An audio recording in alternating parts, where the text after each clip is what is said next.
Assalamualaikum warahmatullahi wabarakatuh, sahabat sekalian. Ada kabar besar yang sedang jadi perbincangan hangat di tanah air. Topik ini bukan hanya menyangkut perjalanan ibadah yang sangat didambakan, tapi juga menyentuh harapan jutaan umat muslim Indonesia yang sudah lama menunggu kesempatan untuk menunaikan rukun Islam kelima, yaitu haji. Kita tahu bersama, masalah antrian haji di Indonesia sudah menjadi persoalan klasik yang diwariskan dari tahun ke tahun. Banyak calon jamaah harus menunggu puluhan tahun hingga akhirnya mendapat giliran berangkat ke Tanah Suci. Bahkan di sejumlah daerah, masa tunggu bisa mencapai 40 hingga 47 tahun, sebuah angka yang nyaris tidak masuk akal. Namun kini, ada sebuah gebrakan yang diumumkan pemerintah melalui Kementerian Haji. Aturan baru ini menargetkan agar masa tunggu rata-rata haji di seluruh Indonesia bisa dipangkas menjadi 26 tahun saja. Angka ini jelas jauh lebih singkat dibandingkan masa tunggu ekstrim yang selama ini membebani calon jamaah di daerah tertentu. Pertanyaannya, apakah perubahan aturan ini benar-benar solusi yang adil dan efektif, atau hanya memindahkan beban dari satu daerah ke daerah lain? Kabar ini membuat banyak orang terkejut, sebagian menyambut dengan optimisme, sebagian lagi masih ragu dengan efektivitasnya. Lalu, apa sebenarnya isi aturan baru ini, bagaimana mekanismenya, dan dampak apa saja yang akan dirasakan calon jamaah haji di masa depan? Mari kita bahas lebih mendalam dalam video ini, jadi pastikan Anda simak sampai akhir, dan jangan lupa untuk like, komen, dan subscribe agar tidak ketinggalan update terbaru seputar haji dan umroh. Sahabat sekalian, mari kita masuk pada inti dari aturan baru yang dikeluarkan pemerintah. Selama ini, distribusi kuota haji memang menimbulkan ketimpangan besar antar daerah. Di beberapa provinsi atau kabupaten, masa tunggu bisa mencapai lebih dari 35 hingga 40 tahun, sementara di wilayah lain, antrean relatif singkat, bahkan hanya belasan tahun saja. Kondisi ini menimbulkan rasa ketidakadilan di tengah masyarakat, karena seolah kesempatan menunaikan ibadah haji sangat bergantung pada tempat tinggal seseorang. Melihat perbedaan ekstrim tersebut, Kementerian Haji akhirnya memutuskan untuk merombak sistem distribusi kuota secara nasional. Inti kebijakan barunya ada pada 3 hal utama. Pertama, kuota haji akan didistribusikan ulang antar provinsi dan kabupaten kota. Daerah yang memiliki antrean panjang akan mendapat tambahan kuota, sementara daerah yang antreannya pendek kemungkinan akan mengalami pengurangan jatah. Kedua, pemerintah menargetkan masa tunggu rata-rata haji nasional diseragamkan, yaitu sekitar 26 tahun. Dengan kata lain, calon jamaah dari Aceh hingga Papua diharapkan menghadapi waktu tunggu yang kurang lebih sama. Ketiga, aturan ini hanya berlaku bagi calon jamaah baru yang mendaftar mulai saat ini. Bagi mereka yang sudah lebih dulu mendaftar, masa tunggu akan tetap mengikuti sistem lama. Tujuan utama aturan ini adalah menghadirkan rasa adil dan merata. Pemerintah ingin menghapus kesenjangan waktu tunggu yang sangat mencolok antar wilayah. Misalnya jika sebelumnya calon jamaah di Kalimantan harus menunggu 40 tahun, sementara di daerah lain cukup 15 tahun, kini pemerintah berharap tidak ada lagi perbedaan sejauh itu. Semua calon jamaah akan menghadapi waktu tunggu yang sama panjang, yaitu sekitar 26 tahun. Aturan baru distribusi kuota haji ini tentu membawa sejumlah dampak yang perlu kita cermati. Bagi calon jamaah baru, konsekuensi paling nyata adalah penetapan masa tunggu rata-rata sekitar 26 tahun. Artinya, jika seseorang mendaftar di usia 30 tahun, maka kemungkinan besar ia baru bisa berangkat ketika sudah berusia 56 tahun. Ini menimbulkan realita baru. Calon jamaah harus menyiapkan kondisi fisik, mental, serta finansial yang matang sejak dini.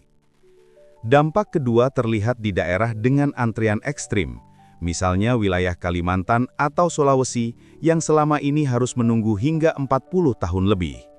Dengan adanya redistribusi, antrean mereka sedikit berkurang, sehingga kesempatan berangkat menjadi lebih cepat. Hal ini tentu menjadi kabar gembira bagi calon jamaah di wilayah antrean panjang. Namun, dampak ketiga justru bisa menimbulkan polemik.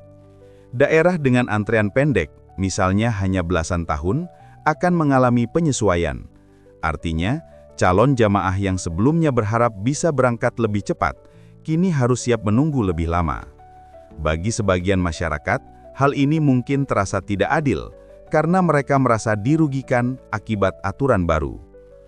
Pertanyaan besar pun muncul, apakah kebijakan ini benar-benar solusi jangka panjang, atau sekadar memindahkan masalah dari satu daerah ke daerah lain? Faktanya, akar persoalan antrean haji bukan hanya distribusi kuota antar wilayah, melainkan keterbatasan kuota nasional itu sendiri. Selama kuota Indonesia masih terbatas pada kisaran 200.000 orang per tahun, sementara pendaftar mencapai jutaan, antrean tetap akan panjang. Dengan kata lain, aturan ini mungkin menyelesaikan sebagian masalah ketidakmerataan, tapi belum tentu memotong antrean secara signifikan di tingkat nasional. Setelah kita membahas dampak aturan baru distribusi kuota haji ini, tentu muncul pertanyaan, apakah ada solusi lain yang lebih efektif untuk benar-benar mengurangi antrean panjang haji di Indonesia? Karena jika kita jujur, redistribusi kuota hanya mengatur ulang beban, bukan menambah kapasitas keberangkatan. Solusi pertama yang banyak disuarakan adalah diplomasi kuota dengan pemerintah Arab Saudi. Indonesia merupakan negara dengan jumlah calon jamaah haji terbesar di dunia. Dengan posisi ini, sudah sewajarnya pemerintah memperjuangkan tambahan kuota agar lebih proporsional dengan jumlah penduduk Muslim Indonesia. Jika kuota bisa dinaikkan secara signifikan, maka antrean otomatis akan lebih cepat terurai. Kedua, peningkatan manajemen kuota di dalam negeri. Selama ini, sering terdengar kabar adanya kuota yang tidak terpakai, atau bahkan dialihkan ke pihak tertentu. Padahal setiap kursi haji sangat berharga. Dengan pengawasan ketat, diharapkan tidak ada lagi kuota yang sia-sia, sehingga jumlah jamaah yang berangkat bisa selalu maksimal. Ketiga, optimalisasi dana haji. Dana yang terkumpul dari setoran calon jamaah sangat besar jumlahnya.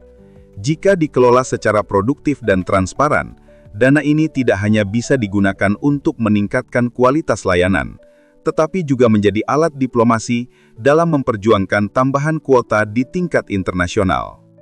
Harapannya, kombinasi dari redistribusi kuota, lobi diplomatik, serta pengelolaan dana dan manajemen yang baik dapat membuat antrean haji di Indonesia bukan hanya lebih adil, tapi juga lebih singkat. Dengan begitu, cita-cita jutaan umat Muslim untuk beribadah ke Tanah Suci bisa terwujud lebih cepat tanpa harus menunggu hingga puluhan tahun. Perubahan aturan distribusi kuota haji ini memang terasa sebagai langkah besar menuju keadilan. Selama ini, ketimpangan waktu tunggu antara daerah antrean panjang dan pendek telah menimbulkan kegelisahan di tengah masyarakat. Kini, dengan adanya kebijakan baru, pemerintah berupaya menata ulang agar semua calon jemaah menghadapi rata-rata masa tunggu yang sama, yakni sekitar 26 tahun. Namun, kita tidak boleh berhenti hanya pada kata pemerataan, sebab meski antrean kini tampak lebih adil, nyatanya antrean tetap panjang. Tantangan terbesar adalah bagaimana pemerintah bisa benar-benar memotong antrean itu, bukan sekedar meratakan. Tanpa penambahan kuota haji secara signifikan dari Arab Saudi, jumlah pendaftar yang terus membludak akan selalu membuat daftar tunggu berjalan lambat. Disinilah pentingnya langkah-langkah strategis, diplomasi aktif untuk memperjuangkan tambahan kuota, memastikan kuota yang ada terpakai maksimal, serta pengelolaan dana haji yang amanah dan transparan. Semua itu akan sangat menentukan apakah cita-cita mempercepat keberangkatan haji di Indonesia bisa terwujud atau tidak. Akhirnya, kita semua berharap aturan baru ini tidak hanya sekadar memindahkan masalah, tetapi menjadi pijakan awal menuju sistem haji yang lebih adil, efisien, dan berorientasi pada kebutuhan umat. Karena setiap Muslim tentu mendambakan kesempatan suci ini datang lebih cepat selagi fisik masih sehat dan umur masih panjang. Bagaimana menurut Anda, sahabat sekalian? Apakah aturan baru ini sudah tepat atau justru menyimpan masalah baru? Silahkan tuliskan pendapat Anda di kolom komentar. Jangan lupa like, share, dan subscribe agar tidak ketinggalan update seputar haji dan umroh. Wassalamualaikum warahmatullahi wabarakatuh.